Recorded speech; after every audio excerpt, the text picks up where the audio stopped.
Today we're taking a look at some NHL trade rumors focusing on teams like the Penguins, the Panthers, also the Washington Capitals. Could the Senators try to land themselves a big center in free agency? We also have word on the next round of the Stanley Cup playoffs, some prospect signings, and an update on Sens Kadri's suspension appeal. All that and more coming up next.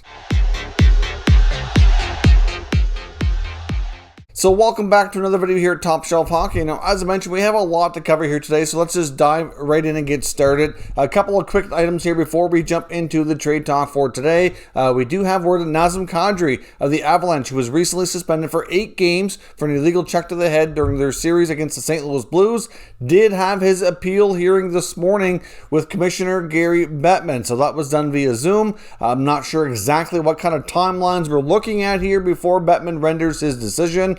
However, I would think it's probably going to be by the weekend would be my guess. Normally, in most cases, when Bettman's heard appeals like this before, it's usually only a day or two. At this point, the Avalanche are still at least a few days away from starting their next round series, so there's really no major rush here, in my opinion. I think he can think things through and obviously make a wise decision.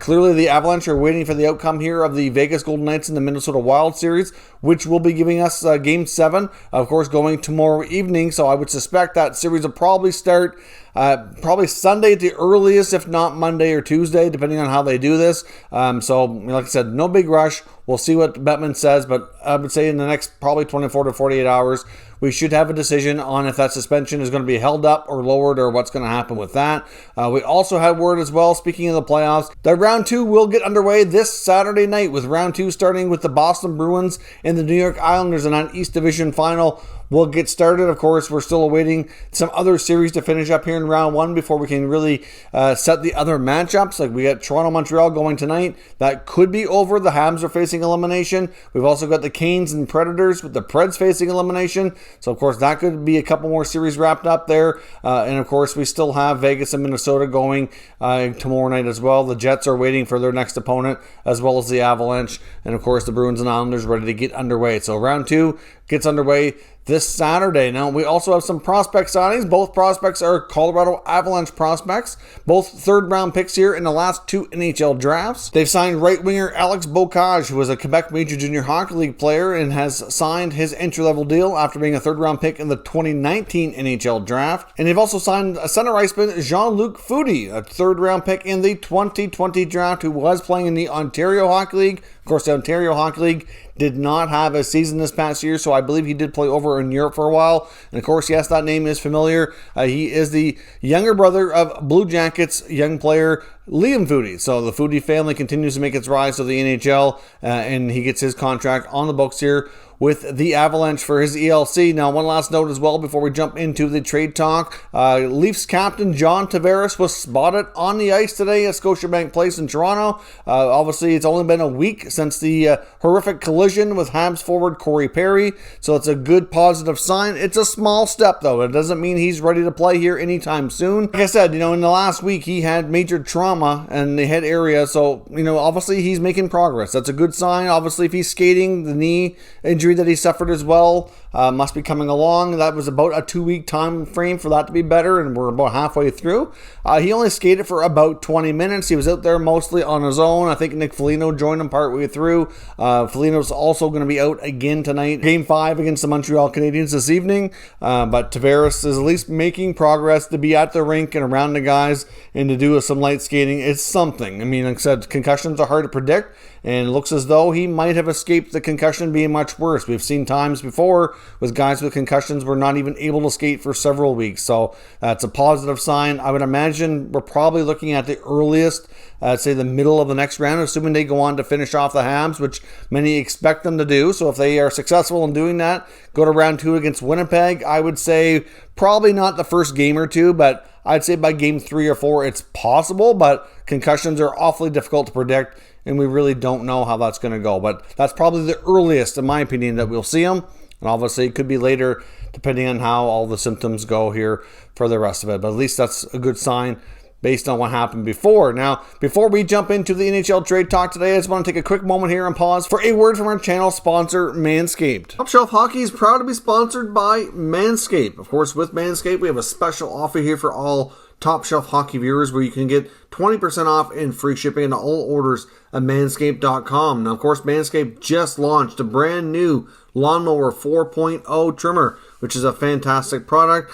They've taken the level up here, even again with the skin-safe replaceable blades. It's waterproof, it's wireless charging, has a travel lock on it, as well as a nice light so you don't miss what you're doing. So certainly a terrific product. Now, many people associate Manscaped with their trimmers, which is certainly kind of their top product, but they do have a lot of other great options as well, including what they call the Weed Whacker, which is another trimmer for your ears and nose. And they have a variety of deodorants and sprays as well, which also keep you fresh and are terrific as well. So certainly Manscaped has a lot to offer, and we certainly highly recommend all of their products. So check out manscaped.com and use promo code TSH for 20% off and free shipping. So thanks very much for watching that sponsored video. I appreciate the support here from Manscaped and for you supporting their product here as well. Now jumping into today's trade rumors, I want to get started with the Penguins. We're already only less than 24 hours away here from the Penguins being eliminated by the New York Islanders, but there's already talk about Tristan Jarry's time in Pittsburgh maybe being over. I mean, we've seen before how quickly Pens fans can turn against a goaltender. Matt Murray brought them 2 Stanley Cups, and obviously after faltering and having some setbacks in his play, it wasn't long before he was shipped out of town. And obviously before the season was even too far into it here, we saw that Ron Hextall and Brian Burke, when they were first brought in, there was rumors that they were trying to consider a goaltending upgrade. That was one of the main items on their agenda. And even if you go back to when Rutherford was still the GM in the offseason, they were trying really hard with the Vegas Golden Knights to bring Marc-Andre Fleury back to Pittsburgh. It's believed that Jarry could have very well been the guy going to Vegas in that trade. Either him or DeSmith would have had to go. Clearly, I'm not sure which one it would have been, but it's a situation they were looking for a goaltending upgrade. Regardless if Jarry was being shipped out or not, he wasn't going to be the starter anymore if Fleury was brought back, clearly. But of course, that did not work out. A combination of things. Vegas obviously were being quite particular on what they were going to get back in return. There's salary cap issues on both sides. It was complicated, and it never worked out. But they did try that. So they've been working on goaltending upgrades for a while. Now, it's something that's a little more challenging and tricky to do ahead of the NHL trade deadline.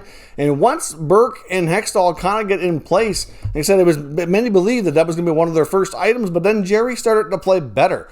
So I would imagine that their confidence kind of grew on him for the next little while. But after how he's played in the playoffs, I'm going to say that confidence is out the window. I mean, based on the advanced stats here in the analytics, based on what he was expected to perform, apparently they're saying it's the worst goaltending performance statistically in, I think it's about 7 or 8 years. So he did not meet expectations at all, had some major gaps that led to Islander goals at key times. And you could say that was a major reason why they lost the series. Obviously, there's other things too, but they made some nice improvements in other areas, like picking up Jeff Carter. Obviously, I thought Chris Letang and Sidney Crosby, even though they were neutralized pretty well during this playoff series with the Islanders, they were, they had real solid regular seasons. They showed they can still play. And of course, Malkin was banged up, probably at 70% at best health-wise. That didn't help either. So we'll see what happens. But Tristan Jarry's time in Pittsburgh, I think, is probably coming to an end. He's only 26 years old. He's got 2 more years left at $3.5 million. And based on how he's played through his junior career into the American Hockey League and his brief time in the NHL, for the most part, he's a decent young goalie. And if he's put in the right situation, I think, where he doesn't necessarily have to be the guy, I think he'd be a lot better for it. Like, for example, look at Jake Allen, a good example. When he was in St. Louis, he struggled when he was the guy. But when he had Brian Elliott, there was quite a while there, probably 3 or 4 years, when Elliott and Allen were one of the top tandems in the league because they had each other's back and they didn't have that pressure to have to play so much and to be the guy. And of course, in Pittsburgh this year with Casey DeSmith being banged up, who's not the greatest backup in the world, but at least he's an NHL caliber goalie. He didn't really have an option. They didn't have plan B to go to. It was Jarry or bust. So they didn't even have that choice. So I do think that that's going to be high on Hextall and Burke's radar this year, is to make a goaltending upgrade. I don't know if they're going to pursue Fleury again or if they'll go in a different direction, but something's going to happen, and I'm not sure exactly where they're going to go or who it's going to be, but there will be a different goaltender, I think, leading the way with the Penguins organization next year. There could be other changes too, but some question the future of Mike Sullivan behind the bench. I'm not completely sold on him, about 50-50 personally, if he returns or not. I think there's a chance he could still be there, had a ton of success, and the question you can ask yourself is there a better guy out there for the job? And right now, there actually is a lot of coaches out there that are well experienced that maybe could be. But if you look at his track record in Pittsburgh, you have to wonder if there really is or not, and only time will tell before they make that decision. Now, to their rivals and division foes here, the Washington Capitals, we basically got confirmation here from GM Brian McClellan that Evgeny Kuznetsov is certainly on the trade block. He was asked point blank if it's something he would consider doing this offseason, and he did not deny it at all. Didn't really give Kuznetsov a ringing endorsement of, wanting him to be a part of the future. Obviously, they talked about Ovechkin and his contract and that needing to get done, but obviously when it came to Kuznetsov, he wouldn't really say a whole lot, but he said the only players that were untouchable were Ovi and Backstrom. Other than that, he probably said he would trade just about anybody if it made the team better, and it made sense for the organization. And that includes Kuznetsov, who they reportedly have had a lot of frustration with over a variety of things, including his decline in play. And the COVID protocols this year did not go well with him. He had a couple situations, I believe, where he kind of broke the rules and got in hot water with the team. So I think for a variety of things, if you even go back a few years ago when he got in hot water with that drug issue with the International Ice Hockey Federation as well. So there's been a variety of things with him. I think a fresh start and maybe getting onto a new scenery would probably be best for him. There's teams out there, like look around the league, like Columbus, Anaheim, to a degree Minnesota. There's plenty of teams looking for a top six center. I think Kuznetsov, if he can get himself rejuvenated, could be that guy again. So certainly I expect, based on the comments and remarks here from McClellan, that it's pretty much a fairly high certainty here that Kuznetsov is done with the Caps and will be traded this offseason. Now, another veteran player to expect to be on the move is Panthers defenseman Keith Yandle. He has a no-move clause, which complicates things, but the current NHL Ironman, who has had a pretty solid regular season, I think, and I thought he was playing all right. I was surprised, but the last number of games against the Lightning before they were eliminated, he was a healthy scratch. The Florida Panthers ran with him, even though it was kind of expected at the beginning of the regular season going into training camp. They were considering scratching him to start the year, and his Ironman streak was in serious jeopardy, but things got worked out to put him in the lineup. He played all season, continued his streak. He's not that far off from breaking the NHL record, which he could do at some point next season if he's able to stay in the lineup, stay healthy, and have an opportunity. The playoff games don't count against that because it's not the regular season. That's all that's counted for. But, at times the Panthers were even putting out 5 forwards on the power play, which is fine to a degree, but you're putting yourself at risk, in my opinion, to give up shorthanded goals and more shorthanded chances that way. And Yandle's a guy, he's not the greatest defender in the world, but if you look at who else you have to put out there for an offensive production, I can't believe he was a healthy scratch. I mean, Mackenzie Weegar had a nice breakout season. He really surprised a lot this year. That's fine. Forsling came along nicely this year as well. But still, it's shocking to me. And I wonder, obviously after everything he's been through between the start of the regular season and all that speculation, and now in the playoffs when the season's on the line and they don't trust him to be in the lineup when they're having a hard enough time putting up enough goals to beat the Lightning, who they get shut out with in the last game to end the series in their season, just to me makes me think that for sure he's going to expand the number of teams he's willing to talk to in the offseason. And that Yandle's time in Florida, I think it's pretty much all but sealed up and done. I mean, they're going to want to move on from him. He does have a couple years on his contract, but I think he's still playing at a good enough level that on a full 82-game season, he could give you 40, 50 points as an offensive defenseman. Yes, you probably don't want to put him in a ton of defensive zone starts. You probably want to use him a lot on the power play. That kind of thing. He can be limited, change his role a little bit, but he can still play and contribute, in my opinion. And there's also talk here from Bruce Garriock of the Ottawa Sun suggesting that the Senators should have interest in Oilers center iceman and winger Ryan Nugent-Hopkins. I mean, he's played center and wing, but primarily a center throughout most of his career. He's going to be a pending unrestricted free agent unless he's signed ahead of time.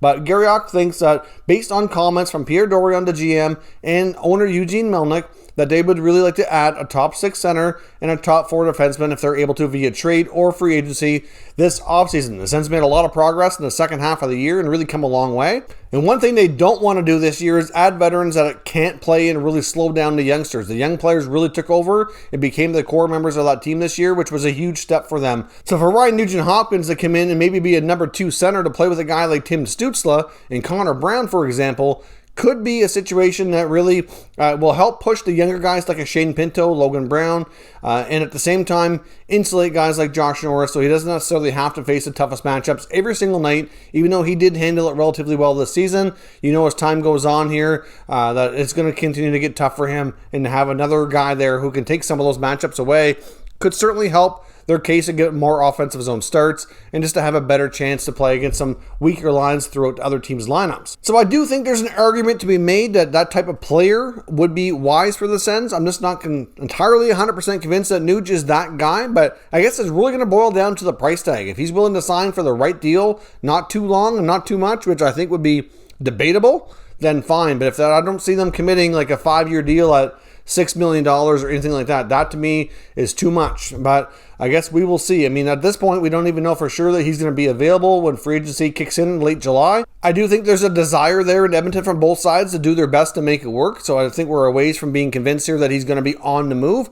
But if he does find himself available, I can see Ottawa being one of the top teams trying to go after him. But they will have other competition. And if it's not Nugent-Hopkins, it could be another player of similar stature that they might try to bring in to insulate the center ice position a little bit here moving forward. So let me know your thoughts on today's news and rumors down in the comments, and we'll discuss further. If you're new to the channel, make sure you subscribe and stick around. We'll keep you up to date with all 32 NHL teams. Thank you very much for watching, and I'll catch you next time.